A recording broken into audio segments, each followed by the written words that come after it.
उद्ध्वस्त नष्ट करण्या करुणाम शेष विघ्ने असंख्य तरीही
सहिष्णू असू शकतो याचं हे उदाहरण आहे.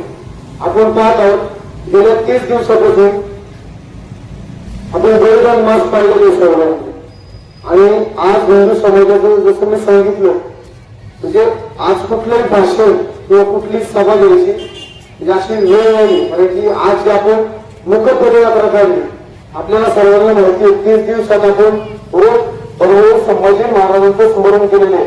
हे एवढ्यासाठी केलेलं आहे मित्रांनो आपल्या सर्वांना माहिती आहे परभणीत संभाजी महाराजांचा छळ फक्त आणि फक्त तू धर्म बदलला तर मी तुला या दख्खनचा राजा करतो अशी औरंगजेबाने त्यांना 40 दिवस हाताला हार करून तो सांगत होता की फक्त धर्म बदल. तो संभाजी महाराजांनी मुळीच बदलला नाही. आपल्याला तो सर्वांना इतकाच माहितीच आहे व छायाचित्र चित्रपटाच्या माध्यमातून तो सर्वांसमोर आलेलाच आहे.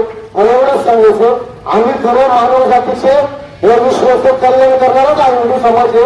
आज आपण पाहिलं महाराजांची मुख पदयात्रा काढली ती एवढ्यासाठी काढली की ज्यावेळेस महाराजांचा आज अमावस्येच्या दिवशी अंत्य झाला होता त्यावेळेस त्यांची अंत्ययात्रा निघाली नव्हती.